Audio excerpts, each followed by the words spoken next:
The knock on my front door came at exactly 7:13 on a quiet autumn evening, 1 year after I buried the man who had been my brother in everything except blood. When I opened the door, I saw my best friend's widow standing there, holding a worn leather journal tightly against her chest. Her eyes carried the kind of sorrow that never truly leaves, and before I could ask why she had come, she whispered that she needed to tell me what her husband had asked of her before he died. In that single moment, every memory I had spent a year trying to bury came rushing back. Before we continue this unforgettable story, please take a moment to like this video, leave a comment, share it with someone who believes in kindness, hope, forgiveness, compassion, and second chances, and subscribe to the channel for more emotional stories that remind us how powerful love and friendship can truly be. My name is Nathan, and I lived in the peaceful town of Franklin, Tennessee. My best friend, Samuel, had been part of my life since we were 8 years old. We grew up riding bicycles through quiet neighborhoods, cheering for the same baseball team, surviving college together, and eventually watching each other build families. When Samuel married Grace, I stood beside him as his best man. I never imagined I would one day stand beside his grave instead. Cancer took Samuel far too quickly. It was the kind that arrived without warning and refused to leave room for miracles. During those final months, I visited him almost every evening, pretending everything would somehow be all right, even when we both knew it wouldn't. He never complained about his pain. His greatest fear wasn't dying. It was leaving Grace to face the future alone. After the funeral, I tried to help whenever I could. I mowed Grace's lawn, fixed broken shelves, and made sure she never felt abandoned. But after several months, she gently began handling life on her own. I respected her strength and stepped back, believing that was what both of us needed to heal now. A full year later, she stood on my porch with tears quietly filling her eyes. She explained that Samuel had asked her to wait exactly 1 year before giving me the journal she carried. He believed grief could cloud judgment, and he wanted me to have enough time to heal before reading his final thoughts. My hands trembled as I accepted the faded book.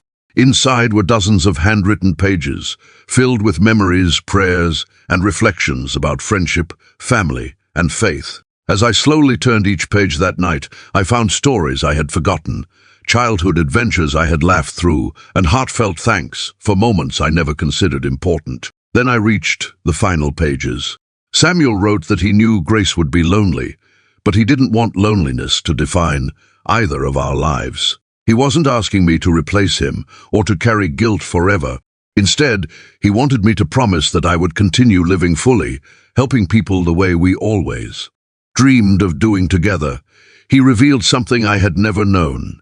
Years earlier, Samuel had secretly started a small scholarship fund for children whose parents were facing serious illnesses. Every month, he quietly added money whenever he could. He never told anyone because he believed kindness was strongest when it expected nothing in return.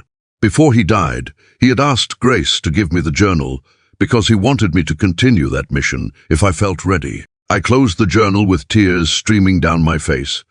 For months, I had convinced myself that honoring my friend meant holding on to my grief. But Samuel believed honoring someone meant carrying forward their goodness. The following week, Grace and I met with local teachers, pastors, and community leaders. Together we expanded Samuel's tiny scholarship into something much larger. Families who had been quietly struggling finally found hope. Children received school supplies, tutoring, and opportunities that might otherwise have slipped away.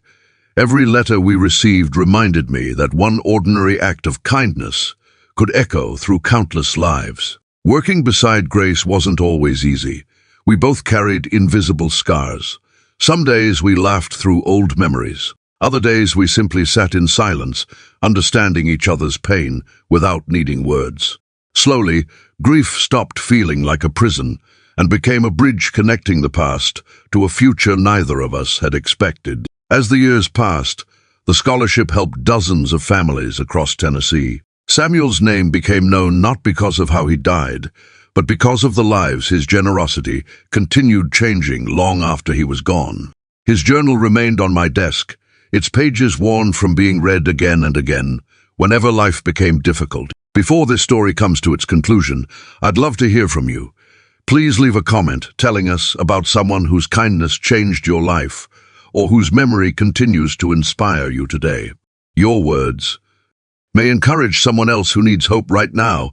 On the anniversary of Samuel's passing several years later, Grace and I stood beneath a large oak tree outside the community center, where children were laughing together after receiving their scholarships. The evening breeze carried their joyful voices across the lawn, and for the first time since losing my best friend, my heart felt lighter than heavy. I realized that love never truly disappears. It simply changes the way it reaches the world. Samuel had trusted us with something far greater than a journal. He had entrusted us with a legacy of compassion. If this story touched your heart, please support the channel by liking this video, sharing it with someone who could use a little encouragement today, subscribing for more uplifting stories, and letting us know your thoughts below. Sometimes the greatest gift we leave behind isn't money or success. It is the kindness that continues living in the hearts of others.